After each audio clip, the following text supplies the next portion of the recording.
at the launch complex. And there you see it being transported, and it's about a 25-mile journey from Astrotech to the VIF. It's done in the middle of the night, probably about 1 or 2 a.m. It takes about 3.5 or 4 hours to complete its journey. Here you see the Delta Mariner, which is the ship that brings the Atlas booster and Centaur from the Decatur factory. And you can see that's quite a big ship there. You see the booster and the Centaur in there. The booster, just to let you know, is 106 feet long and 12.5 feet in diameter. And right next to that is the Centaur, which is about 42 feet long and 10 feet in diameter. Now you see it being the 2 stages being transported to the Atlas V Space Flight Operations Center, which is about 7 miles up the road on the on Cape Canaveral Air Force Station. Once it gets to the ASOC, it'll go through a series of tests in the horizontal position to make sure a lot of the all the different systems are functioning properly. And once it finishes their horizontal processing, they're ready to be transported to the VIF. And here you see the booster on its way to the VIF. And once it arrives, it'll be hoisted and placed in the vertical position and mounted inside the VIF. And you'll see here a shot of it being hoisted, and then you'll see the 2 engines. Is a good shot of the 2 engines, the RD Amros RD-180 engines. Those engines produce about 160,000 pounds of thrust, and it burns RP1 and LOX. So once the booster is placed there, in a day or so, the second stage, the Centaur, will be transported to the VIF and get hoisted on top of the booster. The VIF is about 280 feet tall, so and this is a 401 vehicle. So this one isn't the biggest Atlas V. And here you see a good picture of the Centaur coming out of the ASOC and being transported to the VIF. The Centaur has the Aerojet Rocketdyne RL-10A engine, and with the Centaur uses a cryogenic fuel, so it burns liquid hydrogen and liquid oxygen. And so here you see it being hoisted, and it will actually be mated on top of the booster. And once the 2 segments are completed together, they'll run some tests and a combined systems test to test the 2 systems working together. So you have now the complete rocket. Now it's just waiting for the spacecraft to come. And here you see the encapsulated teacher cell spacecraft in the payload fairing. It arrived about 5-6 a.m. on January 13th. And here is the payload fairing with the spacecraft being hoisted up to the VIF. And you'll see it being mated now to the top of the Centaur, and now it's just waiting there to be rolled out to the pad. It was rolled out yesterday, and it sat there overnight. They loaded the RP1 fuel yesterday, and now we just went into the cryo tanking, and so it's sitting there, and all systems are go so far. So having worked 2 flows together, was each one distinct in character or pretty much the same? Well, they were pretty much the same insofar as most of the testing and everything was done at the factory. So it was really sent over here and just ran a few tests to make sure everything was functional. Although the Teacher's K, we didn't, obviously once you run one mission, you do some lessons learned, and we were able to apply some of these lessons learned for the teacher cell flow, which obviously helped a lot.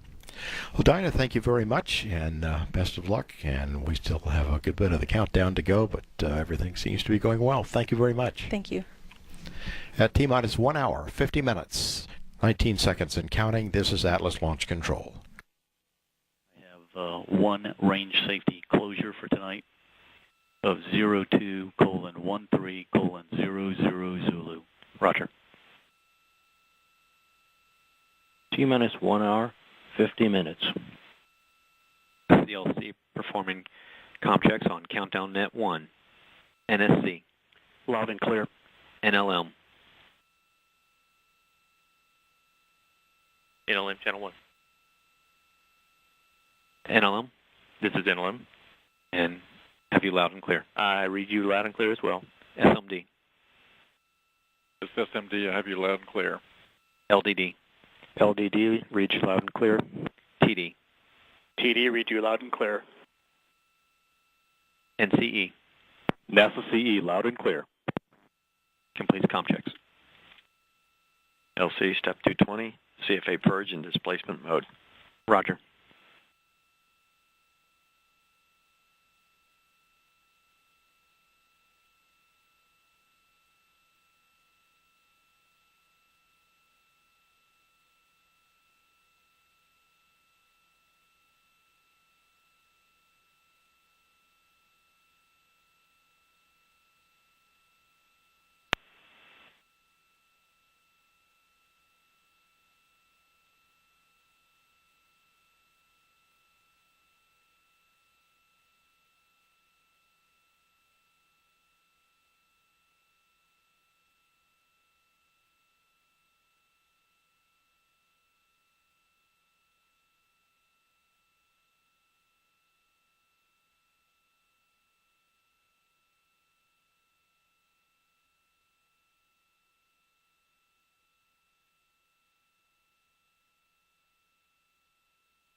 LC, step 320. The FTS cycle test is complete. The FTS receivers are secured. Roger.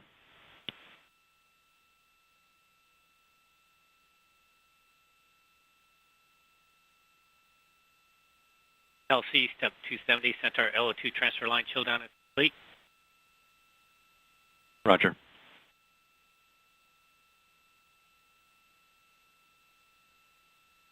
LC, ECS on 1. Go ahead. Operation 50, step 270, and step 360. ECS has been on GN2 a minimum of 30 minutes. Roger.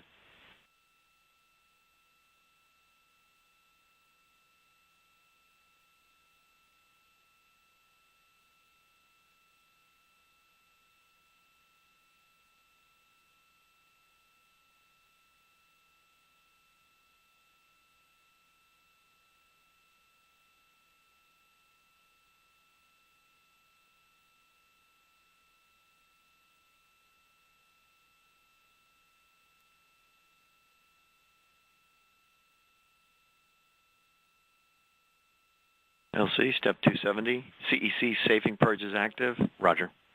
CEP on high flow. Roger. Start Centaur LO2 tanking. Roger.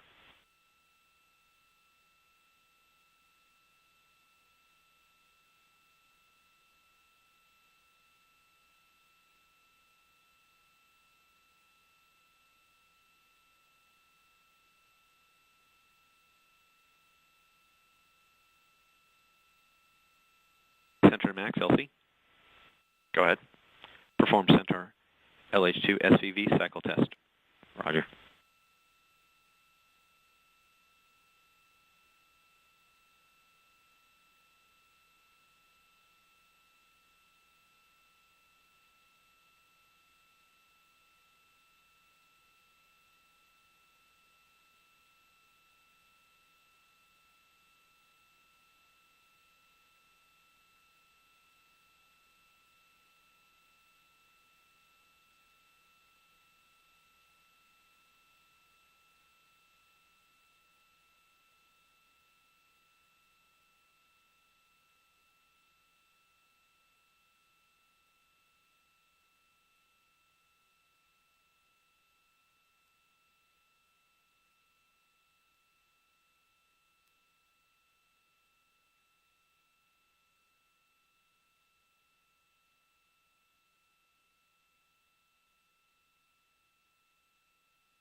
This is Atlas Launch Control, T-minus 1 hour, 44 minutes, 25 seconds and counting. We have an update on our collision avoidance quotient for tonight. There is just one during our 40-minute launch window. That's a 1-minute cutout in the window that will occur at 9:13. Otherwise, the entire duration of the 40-minute window is open, so that will not pose any significant problem for us, especially if we launch right on time. And as we've heard, our tanking operations are now getting underway. Is complete. Roger. At T-minus 1 hour, 43 minutes, 45 seconds and counting, this is Atlas Launch Control.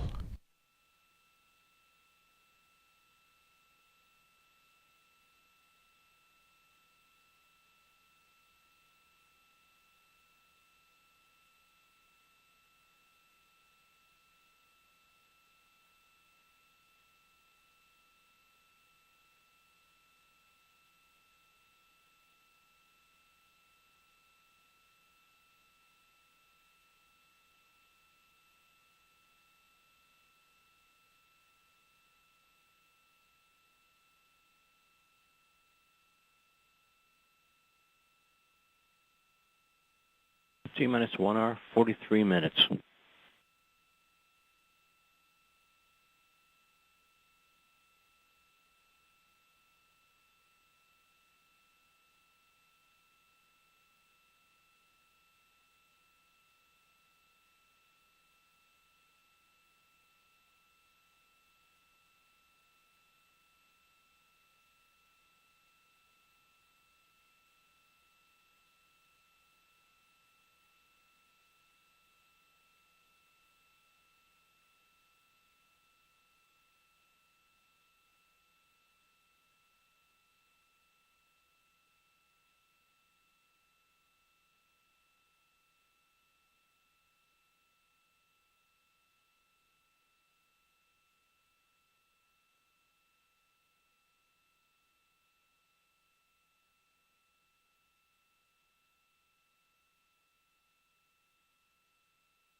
Centaur LO2 at 10%.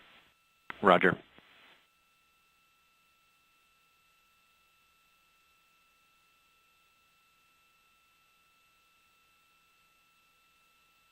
LC, ECS.